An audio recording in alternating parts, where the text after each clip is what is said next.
Hello friends, welcome to our channel. वैसे तो हम किसी प्रोडक्ट को बनाने के लिए हम पहले प्लानिंग करते हैं। कोई भी काम करने के लिए सबसे पहले हम प्लानिंग करते हैं और प्लानिंग जितना अच्छा होगा काम उतना ही अच्छा होगा। ठीक उसी तरीके से कोई भी प्रोडक्ट मैन्युफैक्चरिंग करने के लिए जितने भी मैन्युफैक्चरिंग इंडस्ट्री हैं, जितने भी मैन्युफैक्चरिंग प्रोसेस करने वाले हैं, वो सारा अच्छा प्लान करते हैं। क्यों? लेकिन आजकल के ज़माने में जहाँ कंपटीशन का मार्केट है, जहाँ कस्टमर को संतुष्ट करना बहुत कठिन है, जहाँ कस्टमर को लुभाना बहुत कठिन है, अपना प्रोडक्ट बेचना बहुत कठिन है, क्वालिटी मेंटेन करना बहुत कठिन है, वहाँ पे यदि हम कोई प्रोडक्ट लॉन्च करने जा रहे हैं, कोई नया डिज़ाइन लॉन्च करने जा रहे हैं, कोई प्रोडक्ट में कोई इंप्रूवमेंट करने जा रहे हैं, तो हमें प्लानिंग बहुत अच्छी करनी पड़ेगी। हमें प्लानिंग इस तरीके से करनी पड़ेगी कि हम अपने कस्टमर को संतुष्ट कर पाएँ, अपने सप्लायर को संतुष्ट कर पाएँ, अपने मैनेजमेंट को संतुष्ट कर पाएँ और साथ ही साथ कुछ कॉस्ट बेनिफिट भी, फ़ायदा भी कमा पाएँ। तो इस चीज़ के लिए अब हम आज जानेंगे APQP, advance product quality planning, जिसमें हम लोग देखेंगे कि सबसे पहले व्हाट इज़ APQP और इसका पर्पस क्या है। देन देखेंगे कि कुछ हिस्ट्री के बारे में, ये APQP का क्या हिस्ट्री है। देन हम कुछ जानेंगे, टोटल 5 फेजेस होते हैं APQP में, वो फेजेस के बारे में जानेंगे। And then benefit of APQP देखेंगे कि APQP से हमारा क्या क्या बेनिफिट मिलेगा और हमें APQP ही क्यों करनी चाहिए। देन हम देखेंगे 23 एलिमेंट्स। अब देखिए, ये जो पांचों क्वेश्चन मैंने आपको बताया, ये आपको इंटरव्यू में हमेशा पूछे जाएंगे कि APQP का पर्पस क्या है, APQP का बेनिफिट क्या है, APQP के एलिमेंट्स क्या क्या हैं, APQP के 5 फेजेस क्या क्या हैं। तो सिंपली आप देखिए, ध्यान रखिएगा कि 5 फेजेस जो है, सबसे पहला फेज है प्लान एंड डिफाइन, दूसरा है प्रोडक्ट डिजाइन एंड डेवलपमेंट। क्या है, पहले हम यदि प्लान करेंगे तो प्रोडक्ट का डिजाइन पहले करेंगे और उसका डेवलपमेंट करेंगे।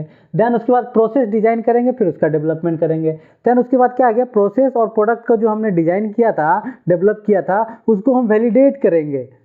ये 4th फेज हो गया। एंड 5th फेज क्या हो गया कि जब हमने प्लान कर लिया, प्रोडक्ट डिजाइन कर लिया, प्रोसेस डिजाइन कर लिया, प्रोडक्ट और प्रोसेस को वैलिडेट कर लिया, प्रोडक्शन रन कर लिया, देन उसके बाद हमारे सारे काम करने के बाद कुछ फीडबैक आए होंगे, कुछ काम करने के बाद कुछ डेटा आए होंगे, कुछ एनालिसिस करना होगा और उसके ऊपर हमें क्या करना है, feedback, assessment and corrective action. कुछ प्रॉब्लम आए उसको करेक्टिव एक्शन करना है और देन हमारा जो ये APQP है वो रोबस्ट हो जाएगा, प्लानिंग के अकॉर्डिंग प्रोडक्ट बनेगा, क्वालिटी प्रोडक्ट बनेगा, कस्टमर संतुष्ट होगा, सप्लायर संतुष्ट होगा, मैनेजमेंट संतुष्ट होगा और हम बहुत अच्छा कर पाएंगे। तो चलिए आइए शुरू करते हैं डिटेल एनालिसिस APQP के बारे में।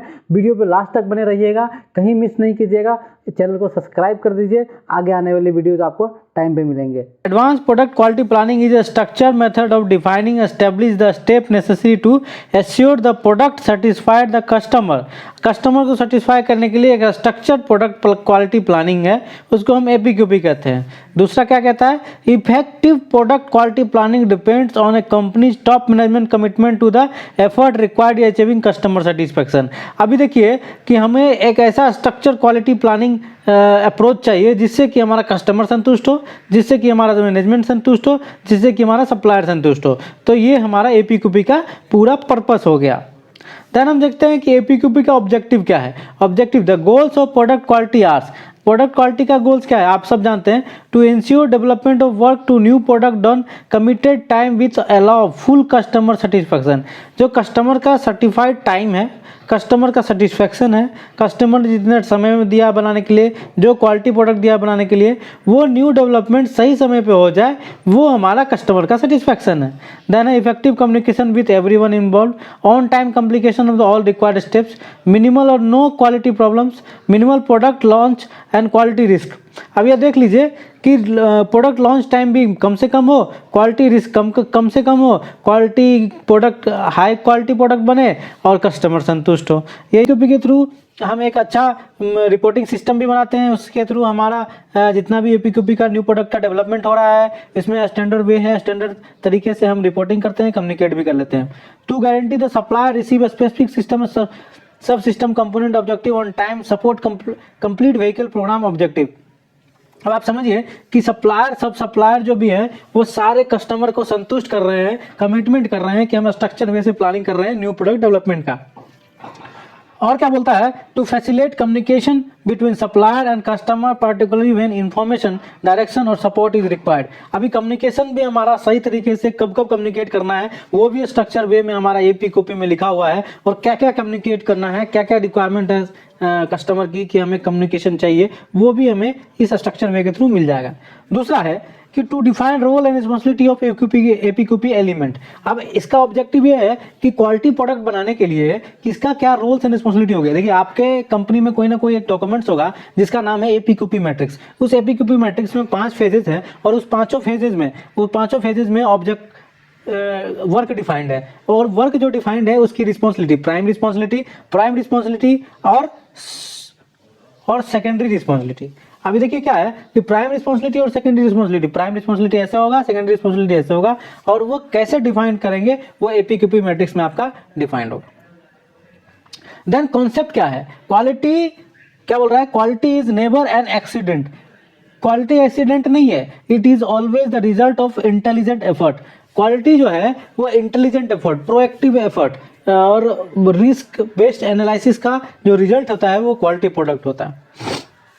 देन बैकग्राउंड ऑफ एपीक्यूपी क्या है, ऑटोमोटिव इंडस्ट्री में कुछ चैलेंजेस है, जैसे कि कस्टमर को संतुष्ट करना है, मोर क्वालिटी प्रोडक्ट बनाना है, एक दूसरे बीच में बहुत सारा कंपटीशंस हैं, एनपीडी का कम से कम समय लेना है, लो कॉस्ट में बनाना है, सप्लाई चेन हमारा कॉम्प्लिकेटेड अभी चैलेंजेस है, कस्टमर का जो हमारा सेटिस्फैक्शन है वो बढ़ता ही जा रहा है कि हमें उनकी रिक्वायरमेंट बढ़ती जा रही है, और कुछ नया इनोवेशन डिज़ाइन चाहिए, नया इनोवेटिव आइडिया चाहिए, और उस तरीके से हमें बनाना है। सोल्यूशन क्या निकाला, Ford, GM, general motor, Chrysler, APQP task force jointly उन्होंने डेवलप किया 1980 में, और उसके बाद उसे स्टैंडर्डाइज कर दिया किसी भी न्यू प्रोडक्ट डेवलपमेंट के लिए।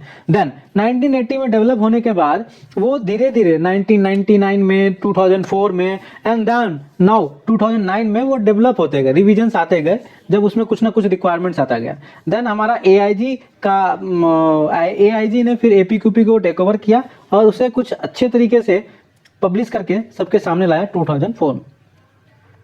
देन हम देखते हैं कि एपीक्यूपी के लेवल्स क्या हैं। एपीक्यूपी के लेवल से हम ये समझते हैं कि आप समझ सकते हैं कि आपको इंग्लिश आती है, तो आपको इंग्लिश कैसे आती है, आपको इंग्लिश नॉर्मल आती है, आपको इंग्लिश गुड आती है, आपको इंग्लिश वेरी गुड आती है, आपको इंग्लिश जो है एक्सीलेंट आती है। तो आप मतलब किसी लैंग्वेज को या किसी स्किल को लेवल 1, 2, 3, 4 में डिफाइन करते हैं। ठीक उसी तरीके से एपीक्यूपी का जो लेवल है इस तरीके से डिफाइंड है कि एपीक्यूपी जो हम एडेरेंस कर रहे हैं कंपनी में वो किस लेवल का कर रहे हैं। अब जैसे 0 लेवल है तो मतलब कि उसके पास कोई एपीक्यूपी का एक्सपीरियंस नहीं है, समझे, तो उसे हमें ट्रेनिंग देना पड़ेगा, हमें उसको उसके बारे में सिखाना पड़ेगा।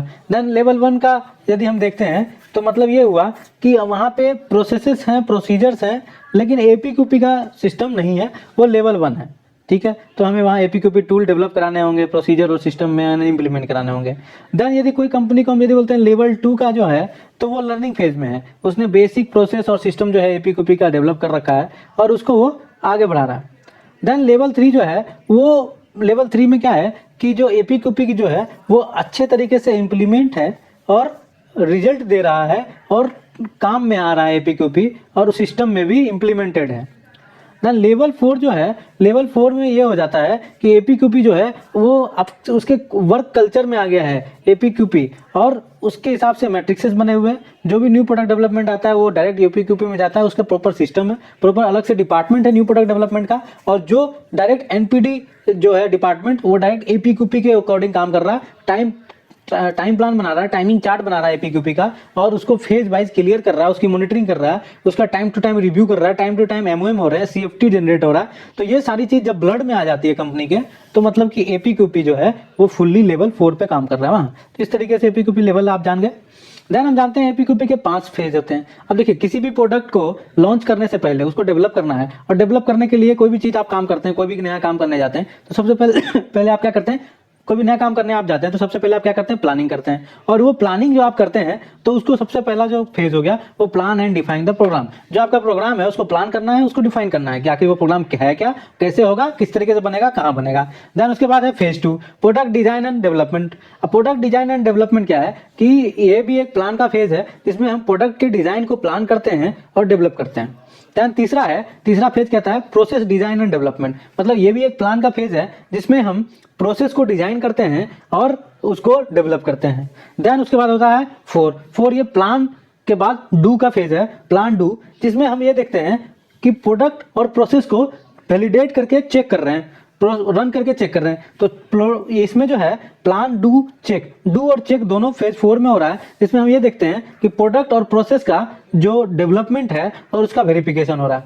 तो डेवलपमेंट, वैलिडेशन मतलब कि जो प्रोडक्ट डिजाइन हमने किया था और डेवलप किया था और प्रोसेस डिजाइन किया था और डेवलप किया था, उसको अब हम प्रोडक्शन रन के थ्रू, ट्रायल रन के थ्रू हम चेक करेंगे। और चेक करने के बाद कुछ हमें डेटा आएगा और उस डेटा को हम क्या करेंगे, फेज 5 में मॉनिटर कर लिया डेटा को मॉनिटर करने के बाद फेज 5 में उसको हम असेसमेंट करेंगे। उसमें यदि कुछ मुझे कोई त्रुटि आएगी तो हम उस पर एक्शन लेंगे, रूल बनाएंगे, रोबस्ट करेंगे, क्वालिटी प्रोडक्ट बनाएंगे। आगे देखते हैं प्रोडक्ट क्वालिटी टाइमिंग चार्ट क्या है। मैंने आपको बताया कि 5 फेज होते हैं, 5 फेज में अलग अलग इनपुट्स हैं, आउटपुट्स हैं, 5 फेज में अलग अलग एक्टिविटी हैं। उन सारे एक्टिविटी को टाइमिंग चार्ट में हम लिख देते हैं और उसका हम टाइम चार्ट डिसाइड कर लेते हैं पहले कि टाइमिंग चार्ट जो है ना, उसका फेज 1 कब कंप्लीट होगा, फेज 2 कब कंप्लीट होगा, फेज 3 कब कंप्लीट होगा, फेज 4 कब कंप्लीट होगा और फेज 5 कब कंप्लीट होगा, कब हमें टर्मिनेट करना है। इसका जो एक टेंटेटिव प्लान है वो कस्टमर के थ्रू हमें मिल जाता है कि हमें इस तरीके से टाइमिंग चार्ट बनाना है। टाइमिंग चार्ट में हम सारे प्रोडक्ट को लेकर के, सारे प्रोडक्ट के कैरेक्टरिस्टिक्स और उसके जो जितने भी एक्टिविटीज हैं एपीक्यूपी के, वो सारे हम सीरियल वाइज लिख देते हैं और उसको हम प्लान कर लेते हैं कि इस महीने में ये एक्टिविटी होनी है। देन हम एक्टिविटी एपीक्यूपी का स्टार्ट करते हैं और प्लानिंग के बाद हम जो प्लानिंग है, प्लान वर्सेस एक्चुअल चेक करते हैं। प्लान वर्सेस एक्चुअल चेक करने के बाद मंथली हमारा एक मीटिंग होता है जो सीएफटी के साथ होता है और वो सीएफटी के साथ मीटिंग में हमें देखते हैं कि हमारा जो प्लान किया था हमने एपीक्यूपी, उसके अकॉर्डिंग पे कितना हमारा ओके चल रहा है। प्लान वर्सेस एक्चुअल क्या हमारा सही चल रहा है कि नहीं चल रहा है, ये हम चेक कर लेते हैं। देन अभी क्या है कि ये सारा काम करने के बाद ना हमारा एक कस्टमर का थ्रेशोल्ड टाइम है कि इस टाइम तक हमारा खत्म हो जाना चाहिए। उस टाइम के अकॉर्डिंग हम पूरा टाइमिंग चार्ट का प्लान बना लेंगे और इसके बीच में ही हमारा ये पूरा टाइमिंग चार्ट चलता रहेगा। अब देन उसको हम मंथली रिव्यू करते रहेंगे और रिव्यू में देखेंगे कि वो टाइम प्लान वर्सेस एक्चुअल हो रहा है कि नहीं हो रहा है। एडवांस प्रोडक्ट क्वालिटी प्लानिंग में सबसे 3 मेन चीज है, टाइम, बजट और मनी। अभी आप समझते हैं कि टाइम जो है वो कस्टमर से दिया हुआ है और बजट जो है वो मैनेजमेंट से दिया हुआ है और मनी मतलब कॉस्ट इफेक्टिव हमें बनाना है कि प्रोडक्ट ऐसा भी बनाना है, लाइन ऐसी भी लगानी है ताकि जो हमारा न्यू प्रोडक्ट डेवलपमेंट है कुछ फायदा दे करके जाए। देन पर्पस ऑफ एपीक्यूपी क्या है, एपीक्यूपी रिड्यूस मिसकम्युनिकेशन। अभी ठीक है कि जब हम सारे एक्टिविटी को टाइम प्लान के डाल देंगे और उसको टाइम टू टाइम रिव्यू करेंगे, सीएफटी टीम के साथ करेंगे, तो यहाँ मिसकम्युनिकेशन कुछ नहीं होने वाला। जो एक्चुअल हो रहा है काम वही एक्चुअल कस्टमर को पता है, वही एक्चुअल सप्लायर को पता है, ताकि किसी को कोई मिसकम्युनिकेशन ना हो, कोई घाटा ना हो जाए। देन है NPD towards lowest cost. NPD जो हमारा हो रहा है ना, यदि हम प्लानिंग वे में करते हैं ना तो खूब एनालिसिस करते हैं और एनालिसिस में हमें समय मिलता है और समय मिलकर कुछ आउटपुट निकलते हैं जिससे हम कॉस्ट इफेक्टिव अपना एनपीडी बना सकते हैं। देन हमारा क्या है, जब हम स्ट्रक्चर वे में प्लानिंग के साथ कोई काम करते हैं तो हमारा जो प्रोडक्ट होता है वो क्वालिटी प्रोडक्ट बनता है। हमारा जो प्रोडक्ट होता है वो क्वालिटी प्रोडक्ट बनता है। देन है कि टाइमली डिलीवरी ऑफ पार्ट्स। अभी क्या है कि जब कस्टमर ने टाइम डिफाइन कर दिया है, उस टाइम पे हम यदि खत्म करते हैं तो जो कस्टमर का डिमांड, अब सपोज टाइम, यहाँ पे टाइम क्यों मैटर कर रहा है, टाइम इसलिए मैटर कर रहा है कि यदि कोई न्यू प्रोडक्ट है, क्यों न्यू डिजाइन है, न्यू टेक्नोलॉजी है, और यदि हम उसको बनाने में, डेवलप करने में ही 2 साल 3 साल लगा दिए तो जो देखिए यदि कोई न्यू प्रोडक्ट है, न्यू डेवलपमेंट है, न्यू टेक्नोलॉजी है, यदि उसको हम डेवलप करने में 2-3 साल लगा दिए तो आजकल के फास्ट जनरेशन में आप देख रहे हैं कि हर साल नई चीजों की आदत लग जाती है लोगों को, हर साल टेस्ट बदल जाता है, हर साल उसके इच्छाएं लोगों की बदल जाती है। आजकल के जमाने में इतना जल्दी वेरिएशन हो रहा है, तो यदि हम पुराने कोई मॉडल में रह जाएंगे फंसे हुए इतने दिनों तक, तो हम नए मॉडल कैसे बेच पाएंगे और कैसे हम कस्टमर तक रीच बना पाएंगे और कैसे हम अपना प्रोडक्ट बेच पाएंगे और कैसे हम इस कंपटीशन वाले मार्केट में सर्वाइव कर पाएंगे। इसके लिए क्या है कि हमें जल्दी से जल्दी, दूसरे लोगों से भी जल्दी, सबसे पहले अपने न्यू प्रोडक्ट का, न्यू टेक्नोलॉजी का अपने कस्टमर तक रीच करना पड़ेगा सबसे जल्दी। जितना जल्दी हम पहुंच जाएं उससे पहले कोई ना पहुंचे, ताकि हमारा प्रोडक्ट ही बिके।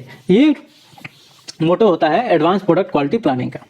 हम देखते हैं plan and defined and program phase है। अब देखिए हम कुछ आपको बताएंगे इनपुट्स और कुछ बताएंगे आउटपुट्स। हर फेज के इनपुट्स और आउटपुट्स होते हैं। आप सीधा समझ लीजिएगा, यदि वो फेज 1 का आउटपुट है तो फेज 2 का इनपुट हो जाएगा और फेज 1 का जो इनपुट होगा वो कस्टमर का डेटा है। कस्टमर का डेटा है, हमारा डेटा है, हमारी एनालिसिस है, हमारा पास्ट एनालिसिस है, वो हमारा डेटा है जो ही हमारा इनपुट हो जाएगा। हमारे कस्टमर का रिक्वायरमेंट और हमारा प्रीवियस डेटा, ये दोनों मिक्स करके क्या होगा, हमारे फेज 1 की रिक्वायरमेंट हो जाएगी और जो फेज 1 का जो आउटपुट निकलेगा वही हमारे फेज 2 का इनपुट हो जाएगा। इस देखते हैं कि प्लान एंड डिफाइन फेज 1 में हमारा क्या क्या है। वॉइस ऑफ द कस्टमर, सबसे पहले हमारा voice of the customer market research हम करेंगे। Historical warranty and quality data information जो हमारे पास है वो है। टीम एक्सपीरियंस, टीम के पास भी कुछ एक्सपीरियंस है, हमारे पास प्रीवियस एक्सपीरियंस भी है। बिजनेस प्लान करेंगे, मार्केट स्ट्रेटजी देखेंगे कि वो प्रोडक्ट को लेकर क्या है, प्रोडक्ट और प्रोसेस को लेकर के बेंचमार्क क्या है, क्या क्वालिटी चल रही है मार्केट में वो चेक करेंगे। देन प्रोडक्ट प्रोसेस का एजम्पशन क्या है, प्रोडक्ट और प्रोसेस का क्या एजम्पशन है, कितना बिकेगा, क्या बिकेगा, कैसे यूज होगा, क्या मार्केट में एजम्पशन होगा। प्रोडक्ट रियलिटी का स्टडी करेंगे, रियलिटी मतलब कि कितना टिकाऊ है, कितना लोगों को पसंद आएगा, कितना आउटपुट क्या है, design goals, reality and quality goals, primary bills of material, primary process flow chart, primarily list of special product and process characteristics, product assurance plan and management support. अभी आप देखेंगे प्लान एंड डिफाइंड प्रोग्राम में कि हमें ये सारी चीजें जो है आउटपुट निकल करके आएंगी जब हम ये सारी चीजें क्या स्टडी करेंगे। अभी हम देखते हैं क्या है कि assure that the customer needs and expectations are clearly understood. अभी इस फेज में क्या है, प्लानिंग फेज में हमें कस्टमर की रिक्वायरमेंट को क्लियरली समझ जाना है कि आखिर उनको क्या चाहिए क्या। Then plan and define program में क्या कहता है कि this step is basically the determine customer needs and expectations in order to plan and define a quality program. All work be done with customer in mind, providing better products and services than the competition. The early stage of product planning processes is designed and ensure that the customer needs and expectations are clearly understood. यहाँ भी यही बात करता है कि हम ये सारा काम जो प्लानिंग का करना है इस तरीके से करना है कि कस्टमर के सारे डिमांड्स को हम समझ जाए और उनको सेटिस्फाई करें।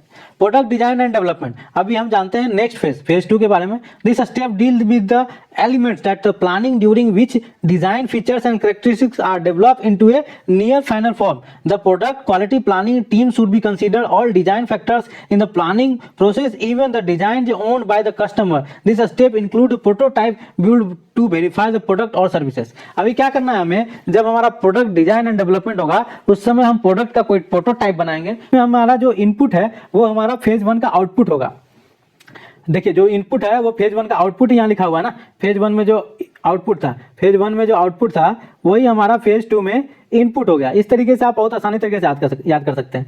देन हम देखेंगे कि फेज 2 में हमारा आउटपुट क्या निकला। डिजाइन फेलियर मोड DFME हमें करना पड़ेगा जब हम प्रोडक्ट का वेरिफिकेशन, प्रोडक्ट का डेवलपमेंट करेंगे, डिजाइन डेवलपमेंट करेंगे। तो फिर डिजाइन फॉर मैन्युफैक्चरेबिलिटी एंड असेंबली, अब उसके लिए अभी हम मैन्युफैक्चरिंग एंड असेंबली कैसे करेंगे प्रोडक्ट का, उसके लिए डिजाइन करेंगे। डिजाइन वेरिफिकेशन करेंगे, डिजाइन रिव्यू करेंगे, प्रोटोटाइप प्रोडक्ट बनाएंगे, इंजीनियरिंग ड्राइंग का जो डेटा है उस डेटा के अकॉर्डिंग में हम प्रोटोटाइप बनाएंगे, इंजीनियरिंग स्पेसिफिकेशन डिफाइन करेंगे, मटेरियल स्पेसिफिकेशन डिफाइन करेंगे और ड्राइंग स्पेसिफिकेशन जो भी है उसके चेंजेस को सबको डिफाइन करेंगे। अब इसमें क्या करना है, development design into the near final form, मतलब कि नियर फाइनल फॉर्म मतलब प्रोटोटाइप डिजाइन करना है हमें। Prototype and feasibility study, volume schedule, manufacturing, feasibility study भी करनी है कि प्रोडक्ट डिजाइन डेवलपमेंट करने के बाद प्रोसेस कैसे करेंगे। देन उसके बाद हमारा है product design and development phase 2। इसके बारे में हम देख लिए कि हमारी सारी रिक्वायरमेंट्स ये आ जाती है जो हमारा फेज 1 का आउटपुट है। ये हमारा इनपुट हो गया और ये हमारा आउटपुट हो गया कि phase product design and development का फेज 2 का कुछ और भी रिक्वायरमेंट है, जैसे कि न्यू इक्विपमेंट टूलिंग की रिक्वायरमेंट है, स्पेशल प्रोडक्ट कैरेक्टरिस्टिक्स गेज का रिक्वायरमेंट होगा, टेस्टिंग इक्विपमेंट का रिक्वायरमेंट होगा, टीम फिजिबिलिटी कमिटमेंट करेंगे और मैनेजमेंट सपोर्ट। ये सारी चीजें भी हम फेज 2 में ही करेंगे। देन हमारा प्रोसेस डिजाइन एंड डेवलपमेंट है फेज 3। अब जो फेज 2 का जितना भी आउटपुट था, फेज 2 का जितना भी आउटपुट था वो फेज 3 का इनपुट हो गया। एंड फेज 3 का जो आउटपुट होगा, प्रोसेस डिजाइन करने का जो आउटपुट होगा, उसमें आप देखेंगे पैकिंग स्टैंडर्ड हम डिफाइन कर रहे हैं, product and process quality system define कर रहे हैं, प्रोसेस फ्लो डिफाइन कर रहे हैं, प्रोसेस फ्लो लेआउट डिफाइन कर रहे हैं, कैरेक्टरिस्टिक्स मैट्रिक्स मतलब कि जो कस्टमर की रिक्वायरमेंट है वो डिफाइन कर रहे हैं, PFME डिफाइन कर रहे हैं, pre launch control plan define कर रहे हैं, process instruction measurement system analysis का प्लान बना रहे हैं, CPCPK का प्लान बना रहे हैं, पैकेजिंग स्पेसिफिकेशन डिफाइन कर रहे हैं और मैनेजमेंट सपोर्ट। ये सारी चीजें हमारा आउटपुट हो जाएगा प्रोसेस डिजाइन एंड डेवलपमेंट का।